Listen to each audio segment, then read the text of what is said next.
Oh, We're and feeling we're it. live, We're ladies live. and gentlemen. What's happening, everybody? Happy Wednesday. Good to see you. Welcome to Hawk Wins Radio Picture Show, coming to you live from Q4 Radio. Here every Wednesday. Glad to have you guys. It's been a doozy of a time here. Me and Jay just had our 1 year anniversary show over at That was Reggie's nice. Rock House. So thank you for all our friends who showed up for that night. It was a really, really great time. Thank you to our friends. Thank you to our bands that played. Yeah. Y'all didn't have to do that, but y'all did. The bands crushed it. We had Crime in Antarctica, Ann Fang, Luzma, East Moon, and who's the last one? Amaze Garden. Yep. It was an incredible night, and we had a lot of fun. Thank you to Reggie's. Thank you to all the folks who came out and supported us. And buying that merch, baby. Yeah, it's time. Keep an ear out for future events. That's true. And if you guys want to buy some merch, hey. We still got some. Still got some. You could still get yourself some merch here. We got hats. We got stickers. We got Hawkwind shirt. and shirts. We got all sorts of good stuff. So come on down to our next event or just hit us up if you'd like to get some of that merch, baby. But thank you guys again for joining us. Here at Hawk Wins, if you've never watched us before, we are a show by Chicagoans, for Chicagoans, for Chicago art, entertainment, media, music, poetry, puppetry, a little bit of everything, a lot of symmetry. Fire eaters. Fire eaters. Angle grinders. Angle grinders. We had a hook and flesh artist last week, which was incredible. No, we have an artists of all different mediums, and one of my favorite things about this show is that not only do we get to meet a lot of friends, but it's also really great because I get to bring a lot of great friends on. This guest tonight has been a friend of mine for over a decade. I call her Miss Bossy Pants. She is wonderful. She is a business owner. She's a filmmaker. She's a writer. She's a dog mom, and she's also a wonderful friend. Everybody, please give it up to the executive producer and founder of Hike Creative, Miss Megan St. John. Oh, hello. Thank you. I do want some merch. So Hey, how we do I got get you. some merch? I know you. We'll just say it fell off the back of a truck. Perfect. Well, hi. Thank you for having me. I do want to look directly into this camera. I won't do it a lot because I'm sure it's really creepy, but I'm very happy to be here. So thanks for having me on. Well, we appreciate you joining us, Megan. Honestly, you were one of my BFFs, dude. I credit you so much for all of my resume, pretty much. If it wasn't for you believing in me at such a young age, I wouldn't be where I am today. And I'm always and eternally thankful for you. And just such a pleasure to have you on and have you as a friend for so many years. Well, I feel the same way. I'm happy to be here and I'm so happy to be your friend. We've done a lot of crazy, silly, goofy, fun filmmaking together.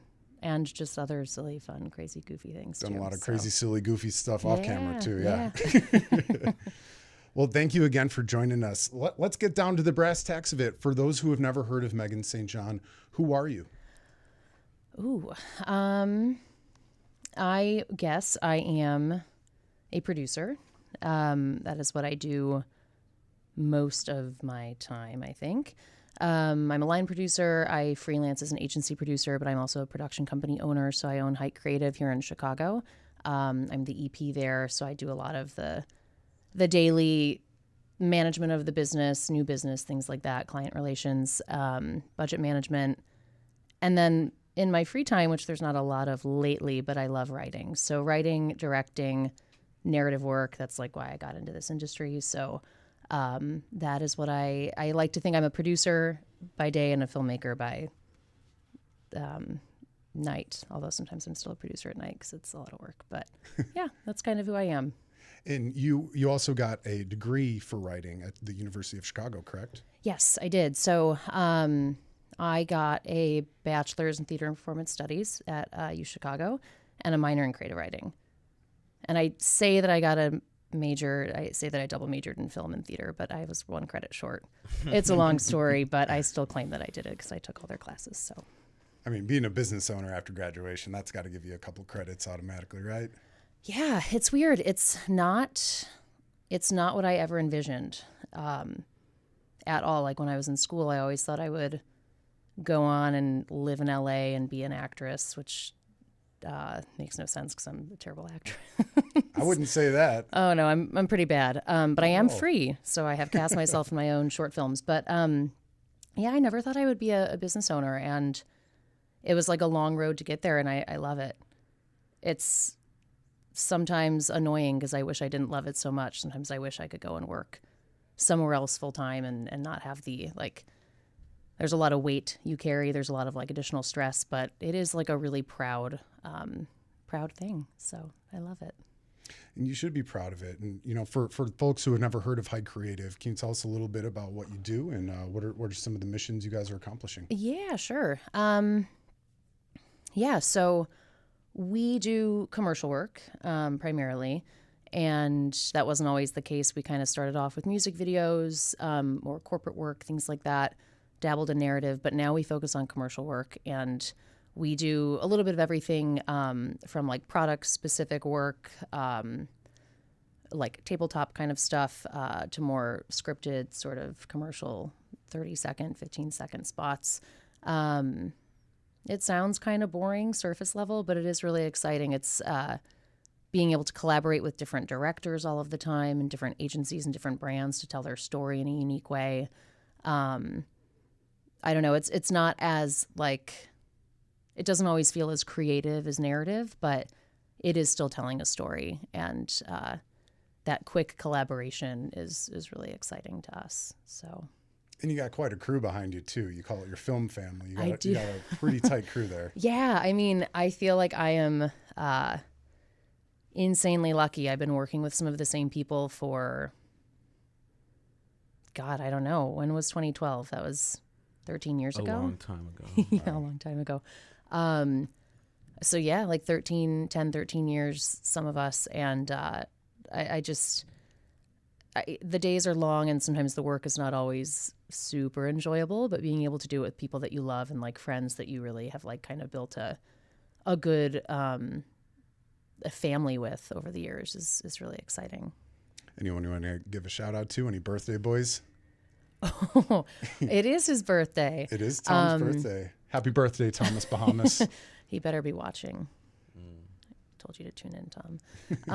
Yeah, it's Tom's birthday. Tom is my business partner, longtime friend, and he is a cinematographer. So he does a lot of our in-house work. Like he'll film all of that, and he's been an instrumental piece in getting the business off the ground. Having that like partner who's kind of in it for the grind every day and being able to put in the late hours and things like that too. So. And then Trevor and Andrew, amazing. They're like, Trevor is the first person that I ever reached out to with this like silly dream of filming a movie. He was the DP that filmed my thesis project, and I had no idea what I was doing. But he said yes, and we still work together today. Our friend Andrew Smith, and he's been there every step of the way as well. And then you, of course. Oh, not so much these days, but you guys are the tight trio. That's quite a quartet you got there. Yeah, but I know I'm I just can the always Yoko call on Ono. you to. I'm the Yoko Ono of the Beatles recall. But I know I can always call on you when we need a talented actor. So. Oh, I appreciate it. Yeah. No, you've given me a lot of really great opportunities. It's been a really fun time, and it's gotten me to this room. Even just working on set, learning the production of how to operate things. I learn and credit all of that to you, my friend. That's very sweet of you. I appreciate you having me on board all these years. Well, I appreciate you always saying yes. So. Hey, there's not going to be a time. A lot of times I'll say no to you, but most of the time it's yes. All right. Well, we'll see about that. Now we do have some people commenting in. My dad commented. He said, "What's up?" Hi. Yeah, my dad loves you. Oh, What's hi, up, Dad. Daddy-O? Hey, Robert, Bobo. Also, Becca Smith saying, "Go Megan." What's up, Becca? Oh, hi, Becca. Love Becca. And we have our friend Daphne tuning in. A dog trainer life. Woot woot, Megan. Oh, Daphne. Like one of the best peeps ever. Thank you, Daphne. Appreciate it. Give pal. a shout out to Daphne. If you ever need somebody to train your dogs, she rocks. I want to get Daphne on the show. Daphne and Riot would be a riot here. Oh, there you go. Daphne, if you're available, let us know. Yeah.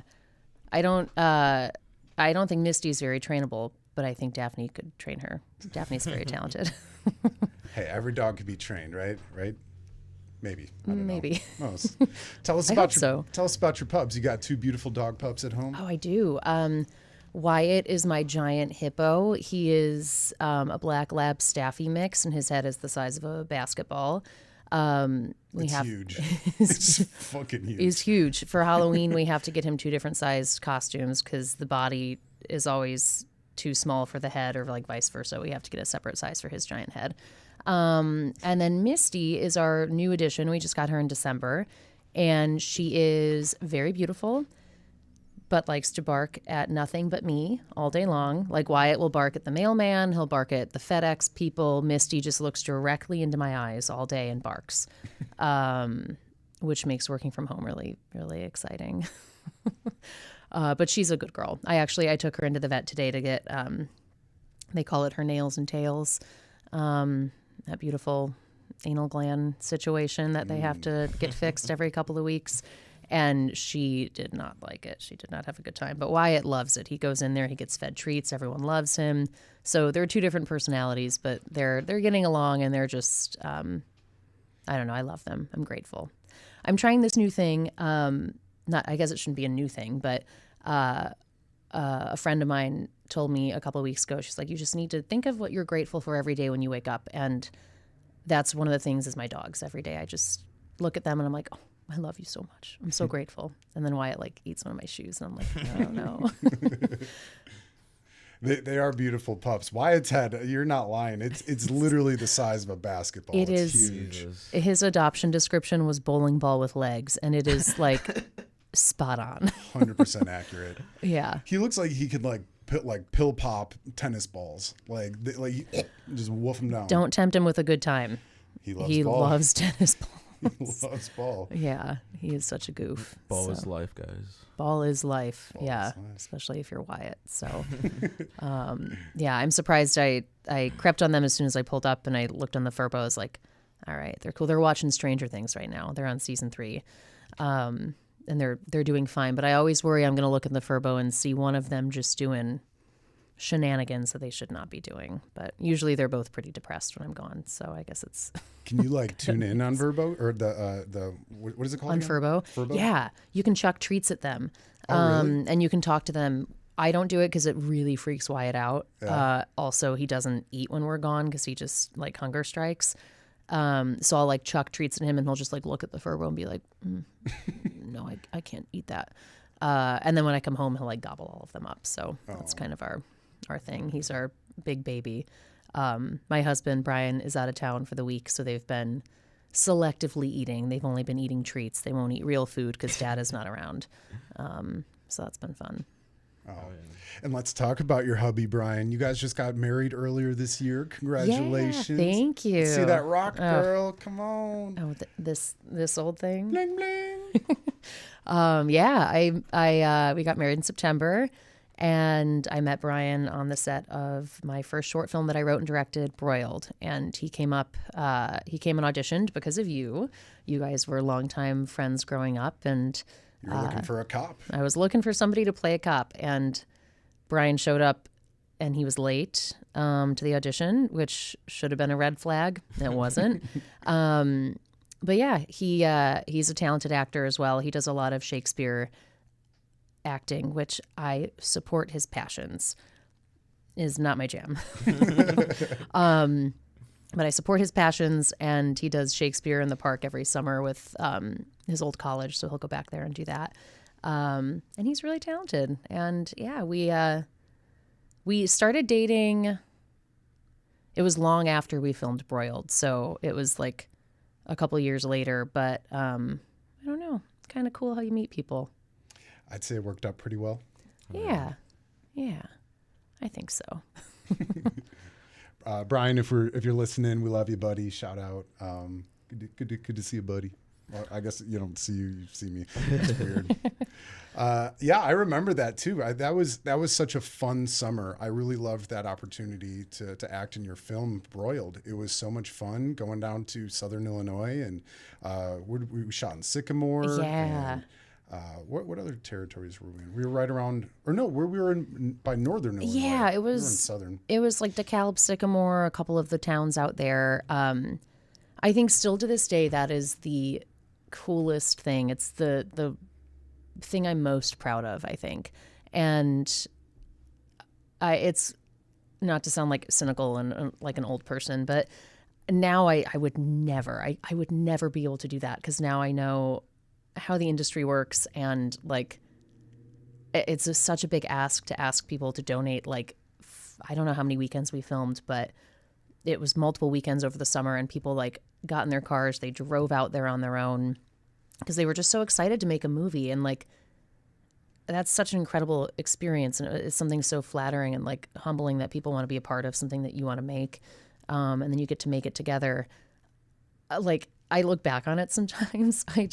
I literally got in my car and was like, I'm driving out to Northern Illinois, and I'm gonna see houses that I like, and I'm gonna knock on the doors and see if they want to be in a movie. And that's exactly what I did. So naive, so weird. I offered them like $100 each or something, thinking that was like, you know, low budget short film. That's like all we had. So incredibly grateful. Like, it was such an amazing experience overall that I feel like now I've been jaded by the industry because I know how it works and I know how much money you should pay people. And like, I don't know if I could ever do that again. So, yeah, but it was such an incredible project, and some amazing, talented people.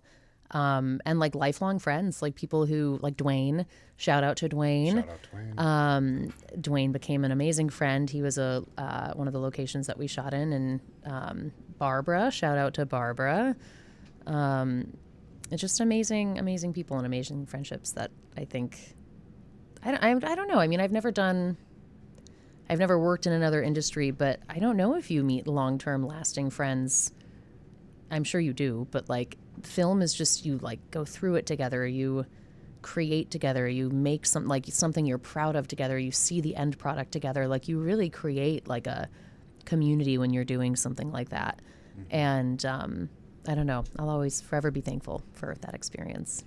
Yeah, it was such a cool experience. And I remember we had this conversation a little while ago, and you said that, and you were like, you know, I don't know if I could ever have done it now, looking back what I know. And you were like, just to have like all these people just like join in for nothing. And I was like, well, hang on, Megan. I think people believed in you. People believed in you as a future filmmaker, or current filmmaker, obviously, future business owner, and people saw and believed in you and your product. And I think it spoke volumes that you had that many people come out and be a part of it. And you made it super fun for everybody. And you were very, very kind to everybody. And it was such a cool experience. And, you know, you're right. Having that group together, especially on a film set, you have so much downtime together, and it's kind of cool to like really pull back some onion layers on people, of really getting to know them at a deeper level then. Yeah, no, it was just, I don't know, you become like a part of something when you're with people like that for so long. And yeah, I mean, we must have filmed for at least like 5 or 6 weekends over the course of the summer, and like, people came out for free. People donated cars for free. People donated food and things like that. Like, everyone just wanted to see this movie get made, which was really, really incredible. And it was a fun movie. It's just one of my, I haven't watched it in years, mostly because I'll cringe because I'm in it and I'm like, oh God. And some of the dialogue, let's be honest, is like ridiculous. Some of it could be like, I don't know, some of the lines that Gracie, my character, says, I feel like were pulled out of like a Taken movie, like Liam Neeson should be saying them. They're like super dramatic and silly. But it was just so fun. Like, I don't know, just such a cool experience. So would love to be able to do something like that again at some point. And it's been a couple years since I've done anything narrative, but it's definitely, my brain's ticking. So I'm thinking about it and plotting. Well, hey, if you want to do a sequel, I am wearing the official uniform of MIT. I know. I pulled up. Can you my show the shorts? shorts? Yeah. Is there? Can I show the shorts? Yeah. Of course. Yeah. How do you like these Oh puppies? wow. Bow, bow, bow, Yeah. bow, bow. It's like 70s. Ooh. Is that a Mickey Mouse tattoo? Or are you happy to see me? Oh. Oh. That was one thing about these shorts. I liked wearing the shorts on set. When you were like, you're going to wear shorts. I was like, great. I'm kind of into it. This is my like Jennifer Aniston and Leprechaun moments, you know? Yeah. So I like them. They're very freeing. I'm still just- wear them regularly. I'm just shocked all that stuff still fits you. I kept my shorts as like wishful thinking. Those guys don't go on. I've stretched these out a lot. Though. Yeah. I was whenever I was on set for Mitt, just to get into the character. I remember every day I would do a stretching thing and kind of had like a breathing thing to kind of slip into character. Another fun thing I did when with that character, I never wore socks. I know you never told me to do this or anything, and I don't know if I ever told you, but I just never Oh. wore socks on set. I wore those Chuck Taylors, those white ones. Yeah. But for whatever reason, I was like, I think it would ground my character if I just didn't wear socks. And I got sweaty, smelly Interesting. feet all summer. Yeah. Interesting. So I apologize if I smelt, but I just thought it was a fun. Well, I development. didn't know. But yeah, no, that's great. I love that for you. Well, if What you a ever good want to do a creative sequel, we can do it. We'll Okay. probably put Mitt in some socks, though, perhaps. Yeah. But if you were to write a sequel for it, how do you think it would go? That's a good question. So the Broiled is, I don't think we even said what it's about. I just started Yeah, rambling about how it's much like- I loved it and everyone was so cool and blah, blah, blah. But Link in the description, kids. it's it was a short film kind of set, well, it was set in the middle of nowhere was the idea. And I grew up in Montana, so it was loosely kind of based on like rural places. Driving around Montana when I was younger, like you find really unique little communities of really wonderful people that like you don't really get when you're just kind of like driving through Chicago every day. So kind of based it on, oh yeah, there it is. Kind of based it on that, and it was about these two girls and these two guys who happened to rob the town bank at the same time on the same day. And not for any spoiler alerts, but the girls get away with no money and the guys get away with money. And then one of the girls writes her phone number on the bag of money and gives it to one of the guys because she thinks he's very cute. And then it's just kind of like the weird, quirky story. Like they all had their own motives for why they robbed the bank. So you kind of explore that. Like my character really wanted to go to California and be famous, which, as I mentioned earlier, was what I wanted to do. But she wanted to go to California and become famous. BJ wanted to find love, right? Was that her motive? BJ and Mitt just wanted to kind of find I love. think BJ was exploring herself. I think it was That's a a good coming point. of age story of For BJ, yeah. And then Tank just wanted to buy this like used truck. So they all had their own motives for why they wanted to rob the bank. The two fall in love, and then it kind of becomes a little bit of a drama from there. But it was just such a blast. And yeah, I don't the sequel. I mean, you've had some ideas for the sequel. I wrote some. Yeah, I Yeah, remember sending you some in the past. let's hear your ideas. Okay. Enter. Oh, sorry. Go ahead. Let's hear your ideas. And then also, like, I have had ideas to make like a broiled universe. Ooh, But let's hear your ideas I first. like that. Oh, the broiled universe opens up. Slow motion. Smoky. It's confusion. It's chaos. Not really that much chaos because it's a small town. camera. Oh, because it's a small town bank. Now, what I thought it would be funny to open in on. Bear with me. Open in on the bank, the robbery scene itself. You open it up on the robbery scene. Because we never show that. You never show the We robbery never showed scene. it in the first one. And the way you film it is so Tarantino-like, where you're kind of cutting like before and after kind of thing. So to go back and show that, I think would be so cool. I would love to see the getaway from the bank itself. Yeah. I have this idea of like this old man who's a security guard, and he's just sleeping, and it was like quite easier to rob a bank than they actually thought.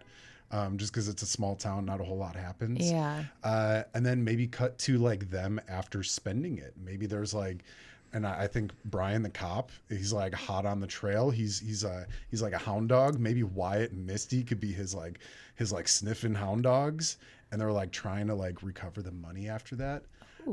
But again, because it's so small towny, there's just subtle passes, like they'll roll through on like a tricycle or whatever, or a bike, and the cop is there. And I don't know, I just had some fun ideas for what to do afterwards, and open up those characters, like you said, of the universe. Yeah. To have different characters, have them have a little subplot of the story as well. Well, I thought you told me one time about Mitt breaking Gracie out of prison Oh yeah, that's right. on a moped. That's right. Yeah. So, I mean, I forgot about obviously this story could go in a million different directions. I love it. I think we got something good here. that. Yeah. I always thought I'll it wear could these be shorts more if you guys fund it.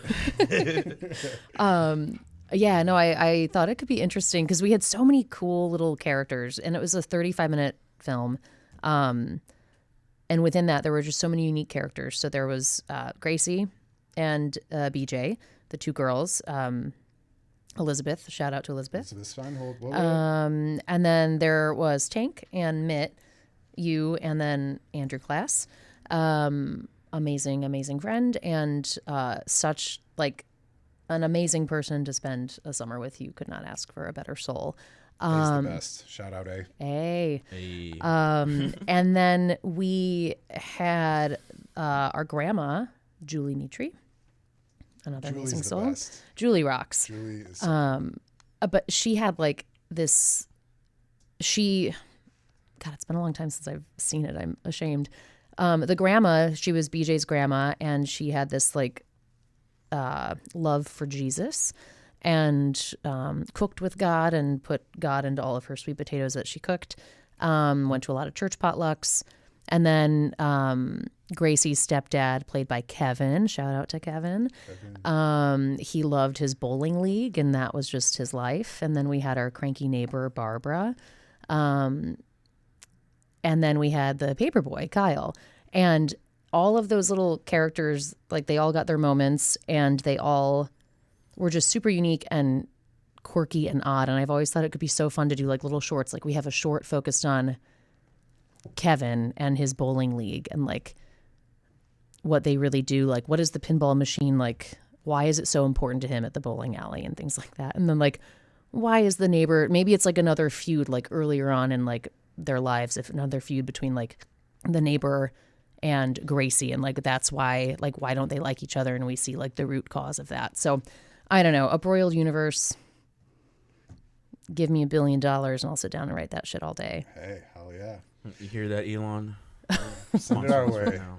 Send that Doge money here. This time everyone will get paid. Yeah. Now, what was some of the feedback that you got after it got released? You know, it went to Blue Whiskey Film Festival, a couple other yeah. online festivals. What was that like? Yeah, it won some awards at a few different festivals, which I was so thankful and grateful for.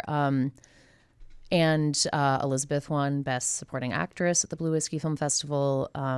It won Best Illinois Short at a few different festivals, and then there were like a bunch of online festivals that we had entered it into that it won different accolades at. I think again, kind of going back to the idea of being naive and just wanting to go out and make movies. Don't get me wrong, I think it's a beautiful concept. I think it was shot wonderfully. It was a 35-minute long short film, and I did not know at the time that is very hard to get into like a Sundance or a festival that has like a market connected to it like that. But it went on to like winning a bunch of smaller festivals it was just so nice to see like people watching it and people enjoying it. Did it win Sundance like I told the regional newspaper in Palos Heights it was going to do? No. But it definitely got some good buzz, and that was really exciting. Yeah. I think one of my favorite pieces of buzz that it got, I think it was before it even was done filming and edited. We were on the cover of the Southtown Star. Do you remember that? Yeah. I still have that photograph. I have it framed and everything. I keep it in my office. Yeah. That was one of my proudest moments. That was so cool. And it's such a cool shot. And we'll pull it up afterwards. It's you and Andrew Smith and Trevor in front of the cool old car, standing in front of it was the Tasty Freeze, the drive-in, the drive-in diner. And it's such a cool shot of like all the cameras set up. And I remember, being on the Southtown Star. I was working as a busboy at the time. Shout out Sambuca's, 123rd in Harlem. Was Sambuca's, no longer there anymore. R.I.P. But I remember like someone was like, "Oh, you guys are in this like newspaper." I ran to the gas station, picked it up. I was like, "Fuck yeah!" Yeah. And then went home and masturbated with it in the film. I'm kidding. Watch the movie. You'll know what I'm talking about. It is a movie reference that happens in the movie.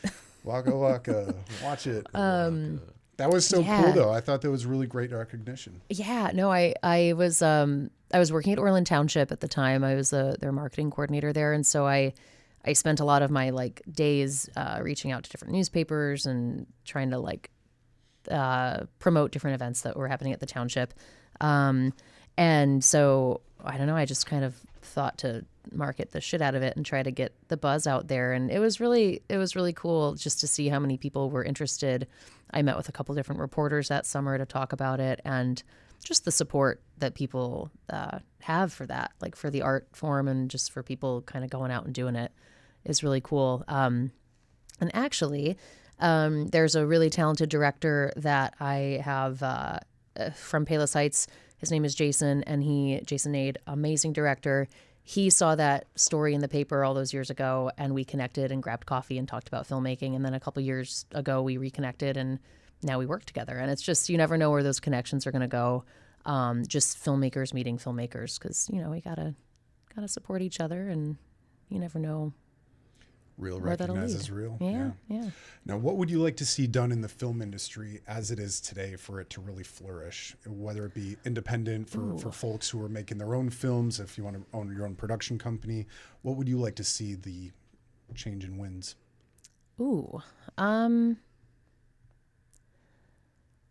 don't know if I'm going to answer your question, but I'm probably going to ramble a little bit, and I think you can pull something out of there that's like an answer. Ramble on. I think, like, at least for me, and at least for a lot of people on my team, we all got into this because we wanted to make movies. And at least, like, I haven't produced a lot of independent films outside of the ones that I've written and directed. There is a really great industry for that here in Chicago. There's a ton of amazing independent short films, feature films, things like that are happening here. I do more commercial work because it just was it kind of like naturally happened, and then it became kind of like a faster way to pay the bills, I guess, which is not very romantic sounding. But I think what I would love would be for there to be more like financial backing for some of these independent films, because we all have to eat, right? Like, you can't go out, and as thankful and like just grateful as I am for people wanting to come out and do Broiled, it is so not sustainable for people who need to like live. So I think doing independent film work, but like, and there are amazing organizations that do fund indie films and fund shorts and things like that. I haven't figured out the solution to like having that be a more regular thing, or like having there be more funds there available for people to go out and actually like pursue their dreams like that. There isn't just like a correct, like a drawn out path that you can follow for it. So I don't know, I guess money. Sure. Yeah. Money so you can go out and pursue your independent film desires and make movies, because that's, I think, at the end of the day, what we're all really passionate about. But if it's not people giving you those opportunities, then like making them for yourselves too. I have a lot of people I've come in contact over the years who have kind of fallen off of the filmmaking train, I guess. I don't know, is that a saying? They hung up the clown shoes. Yeah. Yeah. They hung up the filmmaking clown shoes. That sounds very accurate. Just because it's hard. Like, it is really hard. So a lot of people fall into commercial work more. At least this is my opinion. Just from what I've seen and like maybe personal experience, just because it does feel a little bit like easier to make a living that way. So I don't know. But also just having that support, like having people read your scripts, finding a community of people who want to like talk script notes with you, and having organizations, like there's some great organizations in Chicago, like the Chicago Film Office for like locations contacts, things like that. Like, there are resources out there for you to go out and do independent film work. You just have to kind of get after it. A lot of independent filmmakers that we interview here always talk about that the money is the hardest part to get when filming. what do you think? What do you recommend for other independent filmmakers to do to be able to gain access to funds so they can fund their film? Oh man, that is a great question. I don't have an answer. I am trying to find one, so I will report back when I do. But I know that there are some organizations in Chicago and then elsewhere that do fund independent film work. It's like an application process. What I believe and like what I have heard is it is easier to get something funded and get backing behind it if you have a good production partner in your like in your network, but also if you have talent attached to whatever it is that you're doing. So having somebody attached to it that's like some sort of actor, like a well-known actor, is going to hopefully inspire people to give more money because they are going to see some sort of return on investment. I think too that's like something that is kind of hard with short films in particular is it's still an industry. It's still a business, right? It's like a business industry, even though it's film and it's art and it's creative. It's still very much so people's jobs and people's lives. And it's an industry and it generates money and it's like a money making machine if you're making films and TV shows and things like that. So looking at like short films, sometimes it's hard to get those funded in my opinion, because it's not necessarily a return on investment if you're doing like a one-off short. But if you're looking at something as like a proof of concept for a feature or a proof of concept for like a pilot or something that might have legs to kind of continue on, I have heard it's easier to kind of get interest and buzz going around that. But definitely having talent attached also, it just kind of helps people look at like what their investment will be and what that return on investment can be, because actors and actresses have like, there's data behind them that like X amount of people will go to a theater to go see them, or like X amount of people will tune in to Netflix to watch Stranger Things season 5. So I don't know if that answered your question either. I just rambled a whole lot. No, totally. It's unfortunate there's not like a secret path that I have discovered, but there are resources out there that can like, Chicago Media Angels, I think, is one. There's a few different like funding opportunities here in Chicago for independent artists like that. You know, I think you hit it right on the head of getting grants, getting the right people to kind of shove it forward. And, you know, not to sound like a whiny millennial, but there's so much truth to the fact that our generation is the most knowledgeable, but least paid out of any previous generation.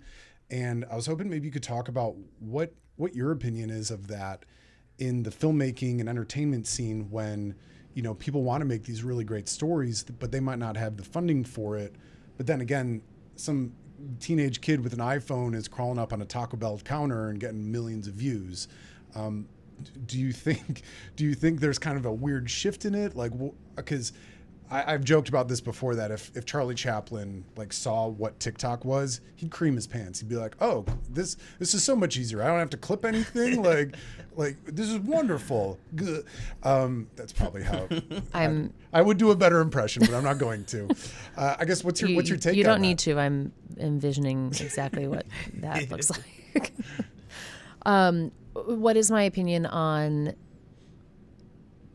You know, having the funding to do it / you know, the technology that's here right now. That's a really good point, because there's something, even as a company owner, and something within our company that we talk about often is like AI, all these new tools, new cameras, there's like all of this new technology that's coming out all of the time. And like, how do you stay up to date on it? How do you stay fresh so you don't get like, you don't fall behind? There's also like, there is new technology out there that is making it easier for people. Like an iPhone shoots great quality video. There's nothing to say if you have the skill to use it in the way that's gonna, I mean, maybe not even like, you can shoot it however you want. Like your style and look and feel for however you want to shoot your film is your own. But, yeah, there are resources and tools out there that do make it a lot easier if you want to just go out and do it. And like for me with Broiled, it was like having to, like, what did we have access to? We had access to Trevor's camera. We had access to some very nice lensing from somewhere that Trevor had access to them. Lighting and things like that. It's just like we pulled what we had. So we weren't going out and renting like a giant 2-ton, 5-ton truck every day for like lighting and grip equipment. We weren't going and like renting the best camera out there. We just worked with the tools that we had. So, yeah, as much as it is like sometimes you are limited with what you can do because you don't have the funds to do it, you can still, like, using your iPhone, if you really want to make a movie, like, if you have a phone, fuck it, just go do it. Like, figure it out. Like, there's nothing saying you need a bajillion dollars to make anything. You do have the tools that you can use now. But what you're making is quality, not quantity, right? Yeah, I mean, that's, I guess, like, Come on, pat yourself on the shoulder. It is, you know? I mean, I guess I have been lucky. Like the projects that we do, the commercials that we do, the budgets range. Sometimes they're very small, sometimes they're really big. And depending on the money that you have, you can go out and you can rent that really nice camera. You can go out and rent a really nice set of lenses. That's not always the case, but I'm lucky in the sense that the team that I have, like, we've got the basics that we need for like any video that we might shoot. That still will make it look very like cinematic and not I don't want to say not like it's shot on an iPhone because I just said go shoot something on your iPhone, but On a Nokia. Kidding. An Android. oh my God, those two. unrelated. I bought my mom an iPhone for her birthday. That sounds like it was like a very generous gift. It was like, oh, I can pay $20 a month for this for 36 months. That sounds like a perfect gift. And I love her, bless her heart. She has not turned it on once, and her birthday was like a month ago. Oh, no. And I was like, but we can FaceTime on it and you can like take pictures on it. And she's like, oh, I don't know. She has a phone from Cricket and the background is Fast and Furious 7. So I think she's very attached to that and doesn't want to give that up, which I understand, but Sure. unrelated. I get it. Some people, My mom could go out and film a movie with her iPhone is what I'm saying, but she probably won't. So You know, earlier you mentioned AI, and my question was, what do you think? Do you think that filmmakers are going to get replaced by AI? Because currently now I can go up to an AI app and prompt it, and it'll give me like a scene for a movie, and it'll give me like a really good like scene for that movie if I wanted to make it. Do you think filmmakers going to get replaced by AI, and what's your opinion on AI doing filmmaking now? absolutely not. Why? Absolutely not. I think we have to believe that it is scary. Like AI it can do a lot. Like, and we've learned to use it in ways that will like benefit our business. So like using it for storyboards and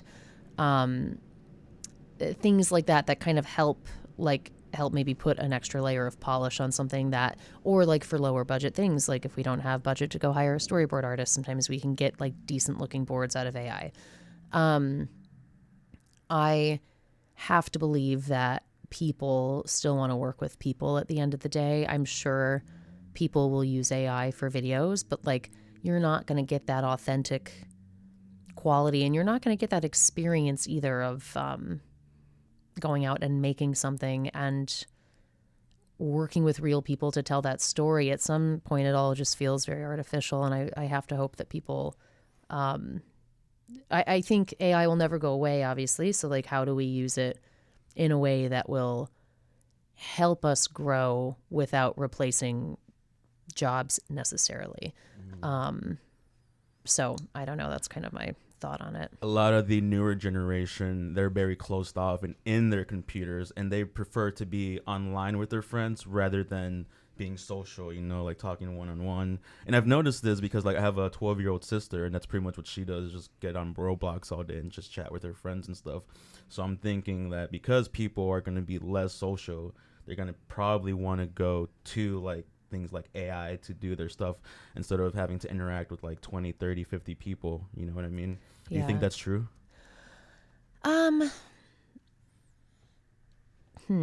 I I do feel like the younger friends out there,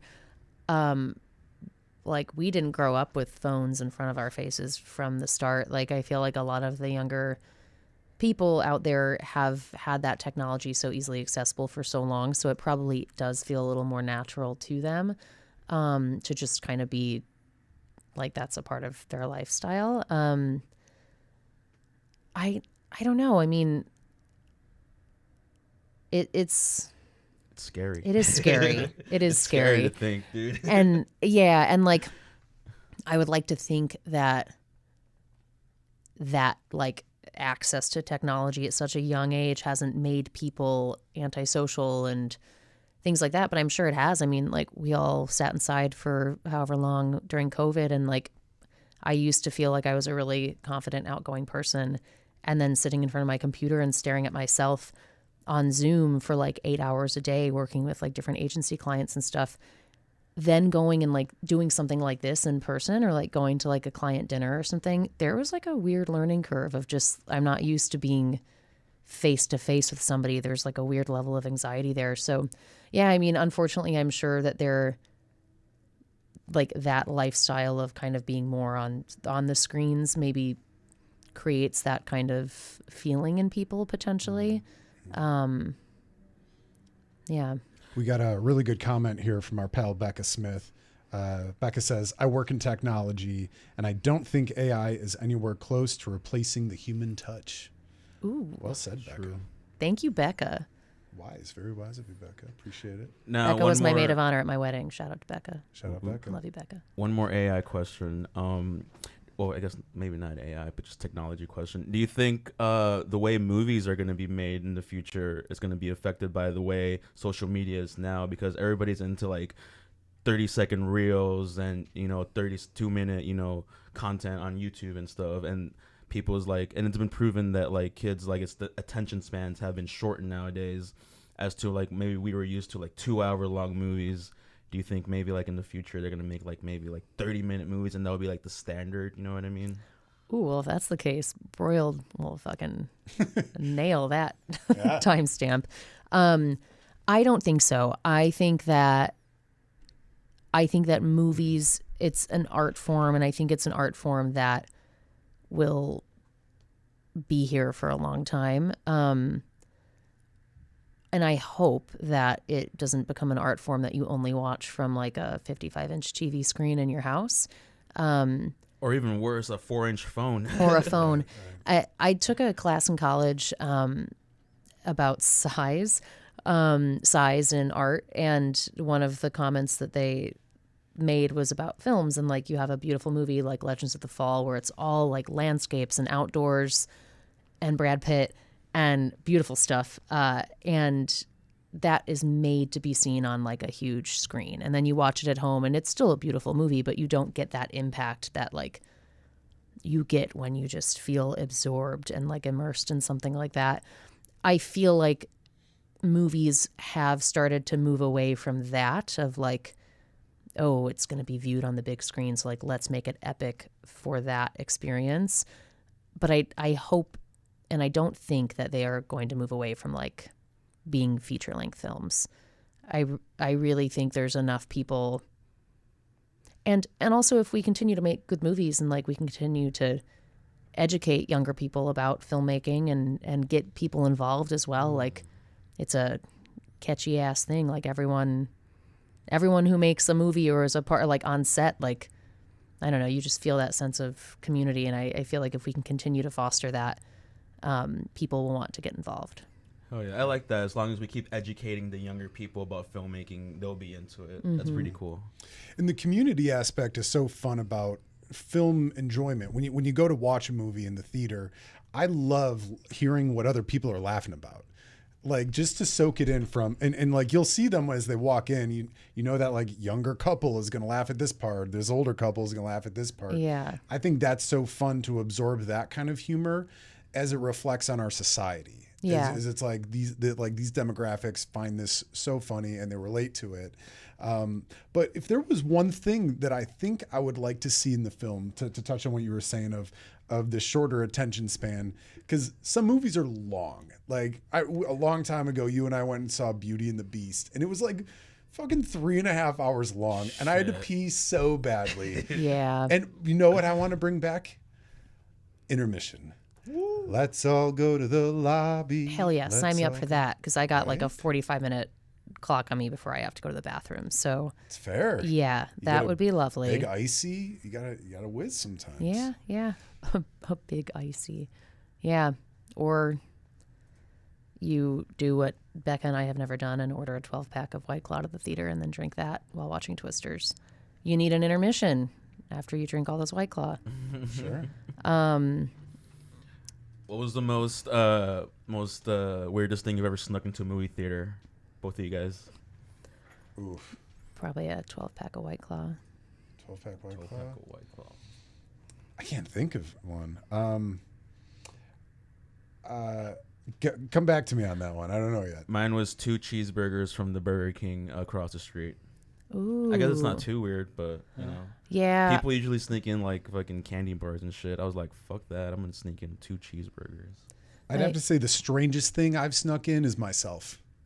I've snuck into plenty of movies, done a couple too many Same. double features when I was young. Same. You know what I mean? When you walk out and you like just go look straight back to and the these next stores one. pop I in. used to spend full days just doing that. Paid for like one movie, go watch it, and like, oh, this movie's about to start in like 2 minutes. Yeah, I paid for this. Let's go. Why not? Spend I there all know. day. Now they do that assigned seating stuff. So Right. I kind of dig assigned seating though. Kind of gets people there earlier. for my anxiety, I have to get an aisle seat because I know I'm going to have to go to the bathroom and I do not want to climb over anybody. Fair. So yeah, assigned seating is nice because I'm like, ooh, I can get 1 or 2 seats in. Nobody's going to want to sit next to me if there's only 1 seat. So like, yeah, that's my jam. Now, Megan, you're going to the movies. Let's say you're going to the movies tonight. Mm-hmm. What's your? Do you buy food at the theater? Do you get stuff before? What do you usually sneak in? What's your favorite theater food? Ooh, White Claws. Aside from White Claw. White Claws. Shout out all White to Claw? shout out to White Claw and Please the Uber sponsor me. driver that dropped them off in the parking garage. At that Hey, mall. there you Wait, go. hang on. Let's rewind. Let's rewind real quick. You didn't just go pick it up. You got it delivered, and then you just got it in the Yeah, parking lot. so I hope Becca is still That's listening. awesome. Yeah, Becca and I felt very passionately about going to see Twisters, a couple of margaritas in, and then we got to the theater and wanted to continue the margarita situation, and the bar was closed, and it was a tragic event. So we ordered a case of White Claw and went down to the parking garage to pick it up from the Uber Eats driver, who was very generous to bring it to us in a parking garage there. And then we missed the whole beginning of the movie, and not like a spoiler alert thing, because everyone should go and see Twisters. It's an incredible film. If you don't see the beginning, you have no idea what's happening for the whole movie. So we went back and saw it like 2 weeks later, and we were like, oh, okay. Plot hole. Yeah. Is that so movie where they're trying to like stop the Twister from happening? They're like studying it, right? they're doing that. Yes. And then they're trying to stop it, and there's like big twisters, and then there's Is it like a group of like kids or something? it's like group? a Glenn Powell movie. And then there's other people in it too, but I'm trying to remember if that's the one I saw. I saw one where they were like trying to like stop the Twisters and stuff. it's like it starts and they're like younger kids in college or something. Oh, and then they grow up like once working at like a TV station or something. Like Yeah. That. Is that okay? So that I remember. You did. Yeah. I did see it. Yeah. It was a sequel of the 80s movie, right? 80s or 90s? Yeah. Yeah. So, food. If you don't- Favorite snack aside Oh, from getting oh. twisted at Twisters, White Claws. Oh, I just love popcorn. I can eat I get like a jumbo. If Brian and I go to the movies, I get a jumbo thing of popcorn, and we put like a gross amount of butter on it, and then I will get half of it in my mouth. So like I'll go to the bathroom in the middle of the movie, and like I'll take my pants off, and there'll just like popcorn will fall all over the floor. I don't know how it happens because I'm usually not a messy eater, but like in a movie, I'm just like, oh, it gets stuck in my hair. Your hair. Yeah, I get kernels in there all day. It's dark. It's hard to see. Yeah. Do you ever so do the pipeline trick? Ooh, I'm about to turn you on. Oh, is that like where you stick? Stick the straw in the middle, and then you pour it down the straw so the butter gets on the bottom popcorn. Oh, shit. I don't know if we've ever done that. It's like put me onto some diabetes, game, bro. Yeah, try it. It is really Life good. changing. Right? Because you can't. It's filled so tall, you can't like shake it up. You know, no one's gonna like Yeah. wolf down half the popcorn just to do that in the beginning. Oh, you mean the heart attack tube? The heart attack too. Yeah, attack yeah. Just fucking tubes. pour all the butter in there. Yeah. that Clog your feels- arteries. Yeah. I'll have to try that instead of just eating what I want and then taking the bucket out to go fill it up with more popcorn or more butter. Try the pipeline. The pipeline. Okay. You do candy at all, or just popcorn? I just like popcorn. I'm a simple woman. I like the popcorn. Brian usually he's like a Skittles guy. I don't know. He's always got to have a Skittles. So, yeah. Taste the rainbow. Taste the rainbow. Yum. And Becca says, if you feel it, chase it. If you feel it, chase it. There you go. Yeah. It's the theme of my bachelorette party. Wise words, Glenn Powell. Very cool. So you don't do candy or anything when you're in the theater? Just popcorn? I mean, I've been known to eat a candy or two. I like peanut M&Ms. I feel like they pair well with buttery ass popcorn and a giant ass Diet Coke. Hell yeah. Yeah. Hell yeah. How about you, Jay Smooth? What's your go-to movie meal?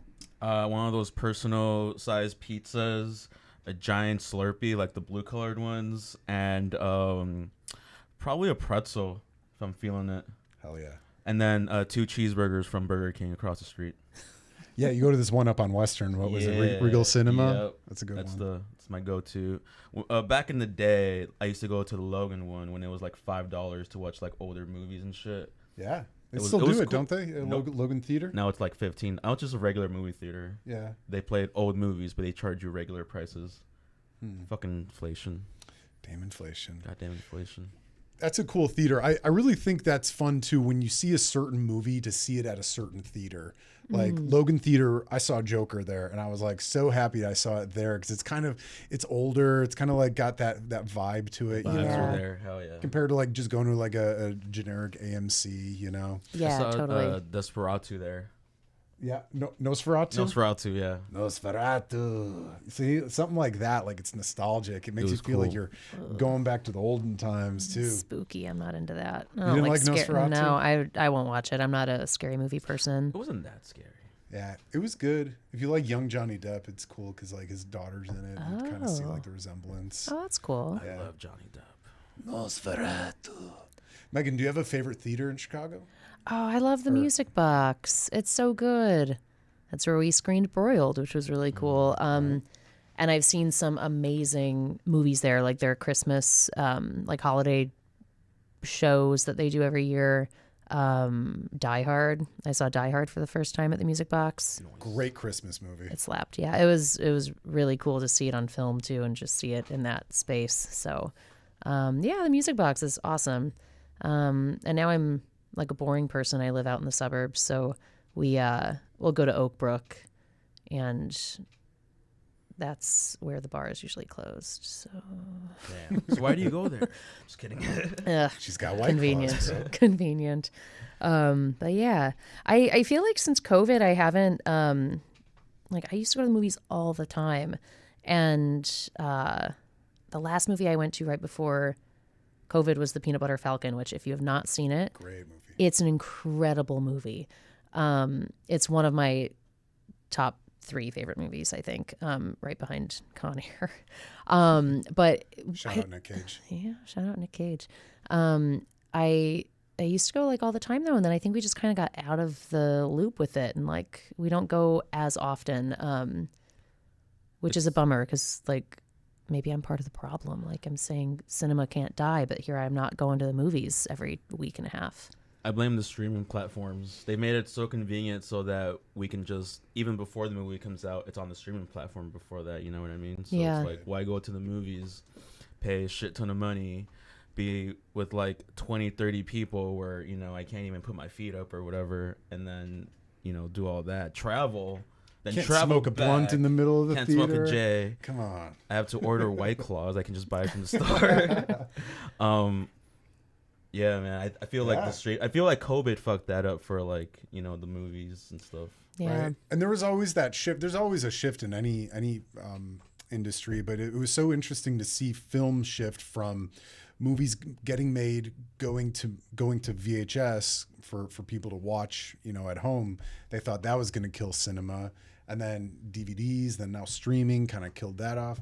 But Yeah. it's so weird to think that if you don't want to pay money for a movie, just wait a month and it'll probably be on a streaming platform soon. Well, it'll probably be on the streaming platform before it gets released in the actual movies nowadays. Right. Because of like the whole COVID and how everybody's just watching streaming platforms now. They're like, well, we'll give people a reason to stay on the streaming platform instead of going to the movies.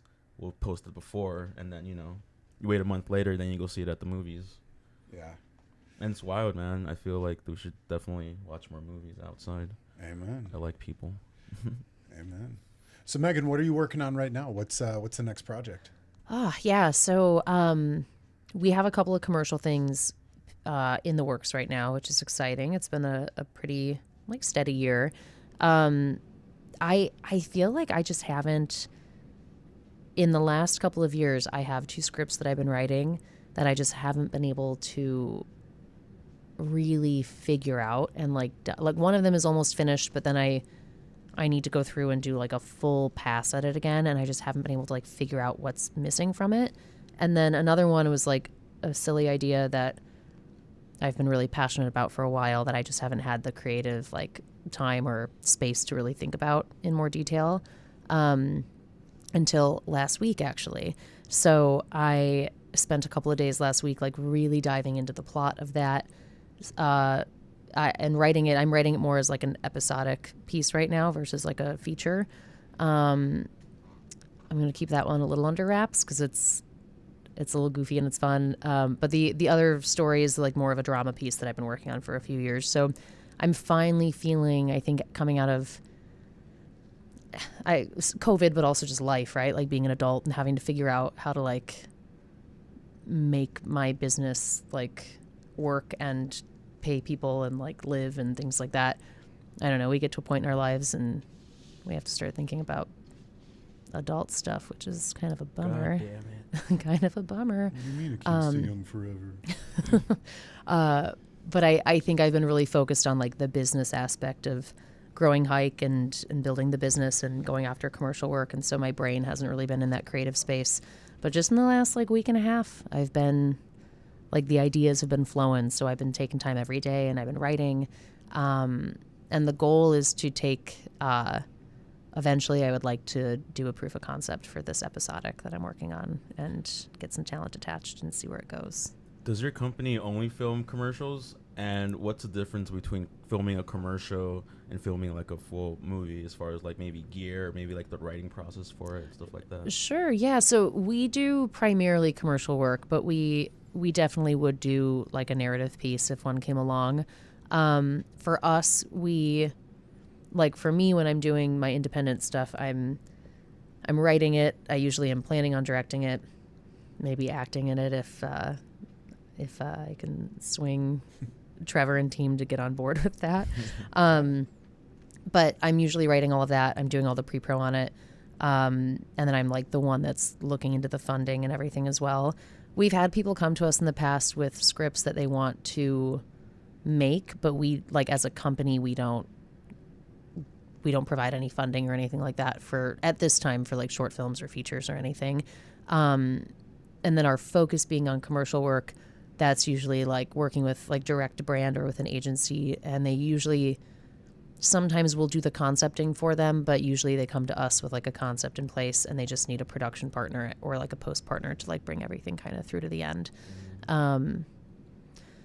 I don't know if that answered your question. I'm a little rambly today. Is there like a Sorry. difference between like or what is the difference between filming like a longer like narrative piece compared to like a commercial? Sure. So the really, like, in my opinion, the only real difference is like time. Filming a narrative could take a couple of months if you're doing like a feature. Filming a commercial is usually, depending on the complexity of it, it's like a couple of days, maybe a day. And so kind of like scaling resources and time for that. Like a commercial for us typically we're looking at like a handful of days of like pre-pro time with like a producer, all of like the people and the pieces that need to fall into place for that, versus a film you'll sometimes be in like months of pre-pro. So it's really just kind of time, I think. What about like the length of a commercial? Is there like a known, like you can't go over this length to make a good commercial? Is there any of that involved at all? Typically, what you'll look for is like 30-second. Usually you see like 30-second, 15-second, or like 60-second buys with commercials, like media buys. But then you can also, like I did a project a couple years ago, which was just such a mind-blowing, cool experience. I was working at an agency and was working on this video game, like a marketing campaign for this video game called the Callisto Protocol. And they did this awesome, incredible, like action-packed, like violent, like they did a red band version of the trailer, and that was like 90 seconds or like almost 2 minutes. But then the actual commercial, they took like a cut down of that, and it was like a 30-second spot that they had on like broadcast. So usually what you see on TV is going to be like 30, 15, something like that. But then you can sometimes have, if there's budget, you can kind of have fun with it and do a longer cut. Now, do you want to pack in a lot of like action or a lot of like movement in one little 30-second commercial? Or is it best to like keep it like, I don't know, like I've seen commercials of just like a guy talking for like 30 seconds and it's like, what's like the best kind of commercial? Oh, I think it just kind of depends on what your messaging is and like what your brand voice is too. I think finding some sort of like style and technique that works for you as a brand. A lot of people like for years and years have loved that Dollar Shave Club kind of style of like the one guy, the quirky guy talking and looking at camera and walking and talking and all this crazy stuff happens behind him. That wouldn't work for like a brand like Microsoft or something, I don't think. Like that's a little bit more like I think like the humor for that might not work with a brand like Microsoft or like a, I don't know, like we look at those ads, Mayhem, Allstate, like that spokesperson kind of a vibe might not work for like Milwaukee Tools or something. I don't know, like something, yeah. So Know like your audience. yeah, finding like what the brand is and finding what the voice of the, or like what the audience wants to, like your target audience, what they're going to like relate to and kind of vibe with too.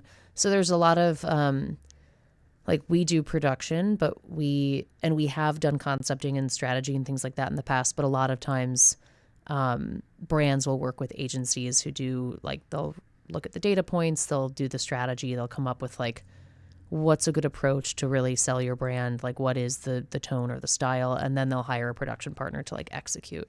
So we usually come on at that like execution stage. Going back to your upbringing, when do you think was the moment that really hit you that you wanted to get into filmmaking, and who are some of your inspirations behind it? Great question. My mom always was like just sitting me down in front of the TV and like watching movies. We'd watch a movie, I don't want to say almost every night, but like all of the time. And I was like 6 and she took me to see Something About Mary.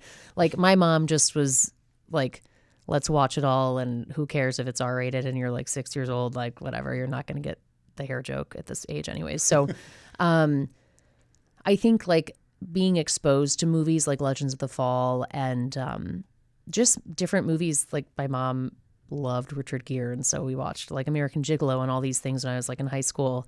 Like I never saw The Matrix until a few years ago, because when that came out I was watching like 80s movies with my mom and like, I don't know, just kind of getting the whole view of what has been produced and made before. So I think like being exposed to it at an early age, and then also when I lived in Montana, there was like a really cool ghost town out there called Virginia City, and I had seen Moulin Rouge, and then I went and visited that town, and like something just like really inspired me about that town and the story and the people there. And so I started writing like a Moulin Rouge-esque version of that like town's story. And that was probably like freshman or sophomore year of high school. And I got really deep into it. I started designing all of the wardrobe. I started like thinking about set design and like building different like pieces for it. Like I had no idea what I was doing, but I got really into the weeds with it and loved it and just thought it would be a really cool path to pursue. And it wasn't what I was going to pursue either. I went to school and I was going to do biology. And about a week in, I called my mom and was like, I cannot do this. And she's like, you love writing. You love screenwriting. Why don't you just be a theater major? And like, what a kick-ass mom to just be like, oh, you want to do theater now and not be a doctor? Go for it. So, yeah, that's kind of what inspired me. And what were some of your favorite movies growing up? Oh, Con Air. Yeah. I don't know why this whole podcast isn't just about Con Air, to be honest with you. Every fucking episode of this podcast. I saw Con Air at the Music Box last year, and oh my God, it like blew my mind to see it on the big screen. But I think like, I don't know why Con Air is just like, you can watch movies, you can make movies that have meaning and are important and tell stories and all of that. Let's be honest, Con Air is just an entertaining movie. Like, I don't think there's like a real purpose to that movie other than like having a great time. And I think there's also something really enjoyable to like look at films and be like, it's just an art form to like entertain people, let people take their minds off of like the boring bullshit every day for like 2 hours. So I think Con Air is probably my favorite movie of all time. Yeah. And then I have like different genres of different films, like Con Air. Peanut Butter Falcon is like an amazing, heartwarming, like beautiful movie. I feel like I've talked about it a lot, but like Legends of the Fall is an awesome film for like just scenery and like storytelling and things like that. I don't know, Con Air. I got sidetracked. What was the question? Con Air. Let's talk about Con Air this whole I mean, podcast. Don't tempt me with a good time. Nick Cage. Now, if money weren't an option, what is the ultimate project you would like to work on? Oh. And which actor would you feature in it? Famous actor would you feature in it? Oh, that's a good question. I do have a couple. So for the episodic I'm writing right now, I do have a couple of people in mind. But I might keep it a little close to the chest. I don't want to jinx it, but I feel like I mean, Nick Cage, come on. If I could make any movie, doesn't even need to have a plot. Like, I would just, Nick Cage is so fucking cool. So like, money doesn't mean anything. Who cares? Let's cast Nick Cage. Hell yeah. So yeah. What's the story you would like to tell? Oh my God. Con Air Part 2, the sequel. We're just going to record it all just the same way. We just want to see your essence. He gets on like another plane for some reason. Yeah, I don't know. Or he goes to prison for all of the mayhem and destruction that happened in Las Vegas. Who cares that he saved the day? Like, throw him in prison again. And then like he gets out 20 years later. I think we got something here. I think we do. Yeah. Hey, Nick Cage, hit your girl up. Come on. Nick Cage. He's like, Con Air, jokes aside, he is an incredible actor. Oh, he's so good. Like, and that movie is just amazing. But his like range and just the amount of movies he makes, like he's like a really, really cool actor. Mm-hmm. I like him a lot. I really liked him in was it Renfield, where he played Dracula? Yeah. He was so fabulous in it. He was so good. But like, he played it so Nick Cage, like he knows he's a rock star. He knows he's a vampire. Yeah. But it just like the humbleness of his rock starism, it was fantastic. Yeah. It was so good. I read somewhere that movie, the Massive Talent, Unbearable Weight of Massive Talent, that they had like originally thought they might not be able to cast him as himself, and so they had reached out to like other people. I can't even imagine. Like, he's just, even like in a movie like that, he's just so good. Nick Cage, what a guy. Oh man. Killing me won't bring your bees back. Honey, never mind. Now, a lot of your films all have strong female protagonists. I was hoping you could maybe talk about what's the legacy that you want to leave behind when it's all said and done and people look back at your work. What's the big message you want them to receive? Oh, shit. I think as a woman,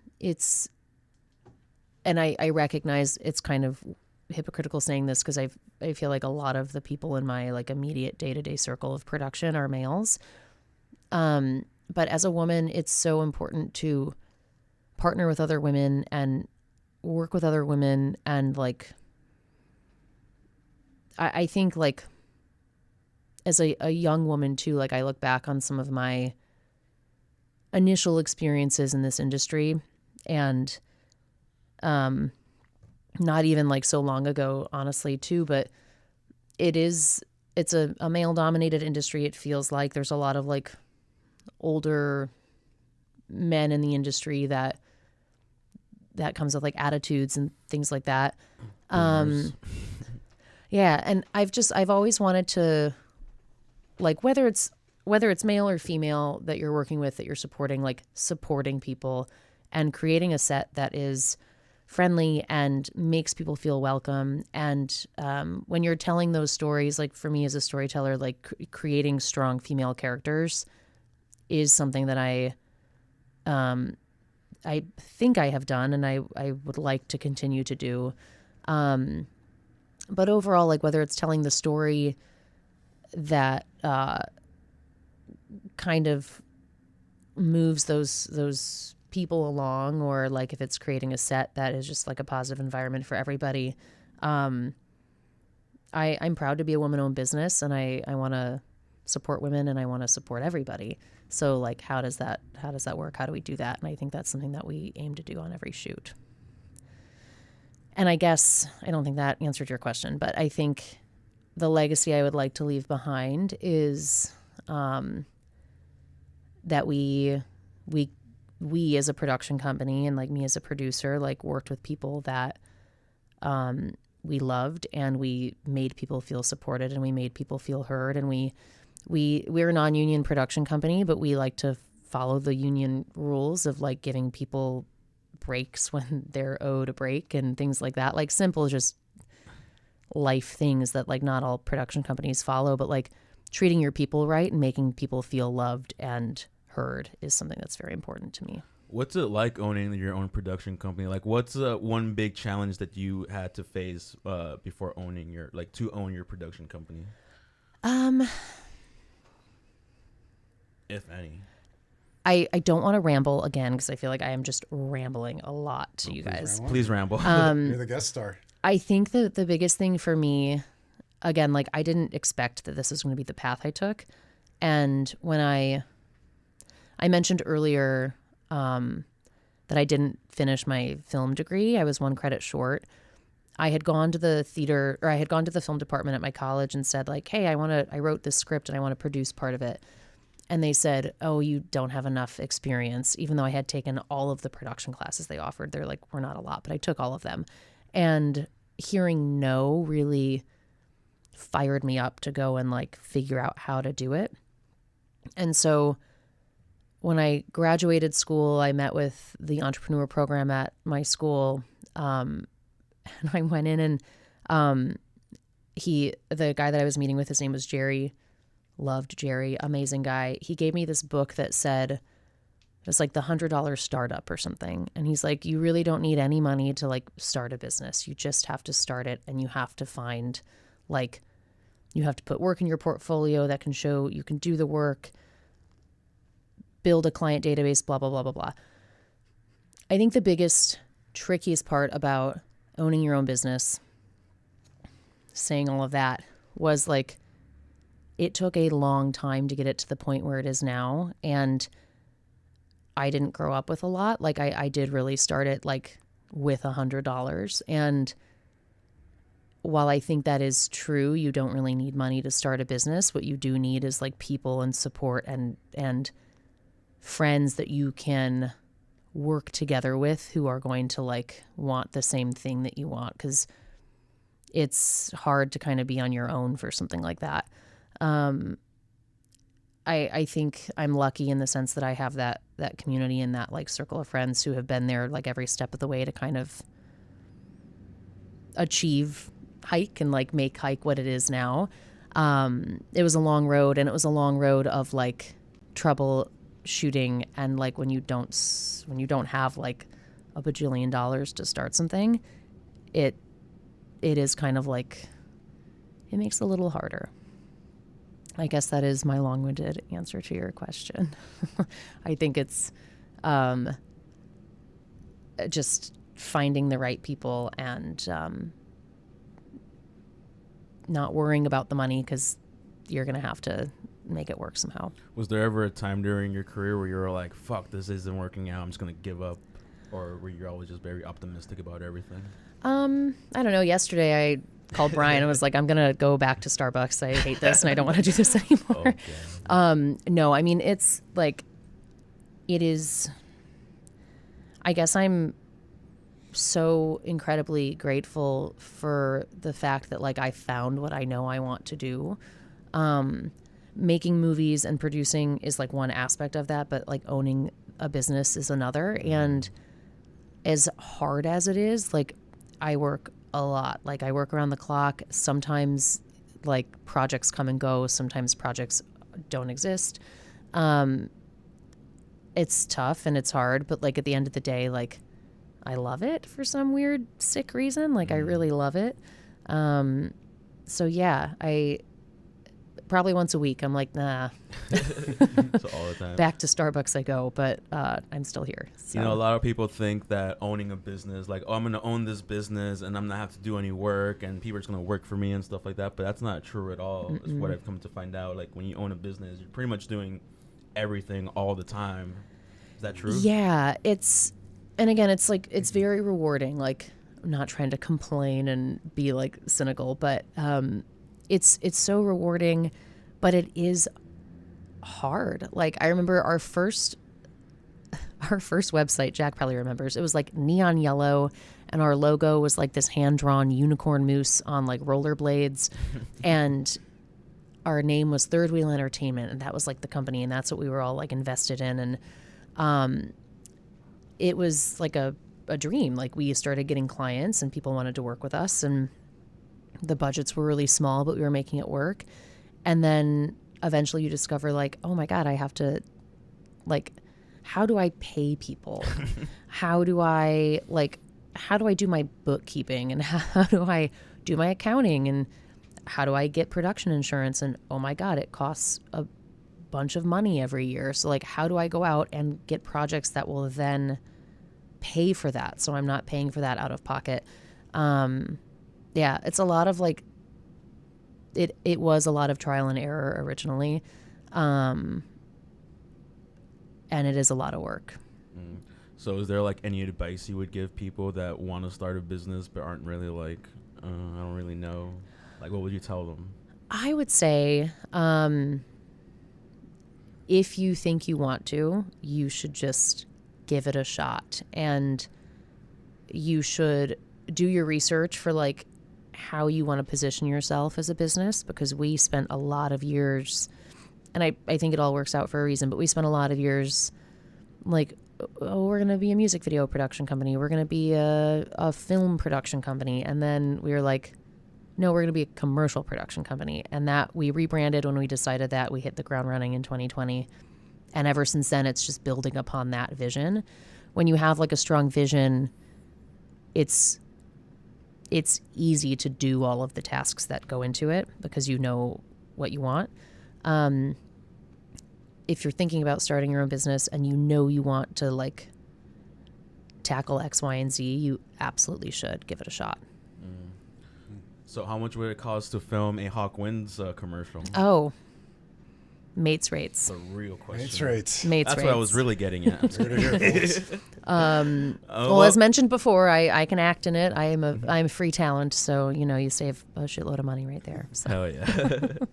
We need a lady on the show. It's too much dude energy. Too much going I'm on. kind of liking it. Yeah, maybe I'll come back next week. Please do. Your We'd new love to have you. co-host Yes. that you didn't ask for. Yeah, we'd Guest love to have you. co-host. You know, I know you so well throughout the years, but for folks listening, you know, who is Megan St. John outside of film and entertainment? Oh, yeah. I joke because Brian once was like, "What are your passions?" I was like, "I just love work." And he's like, "That's not an answer."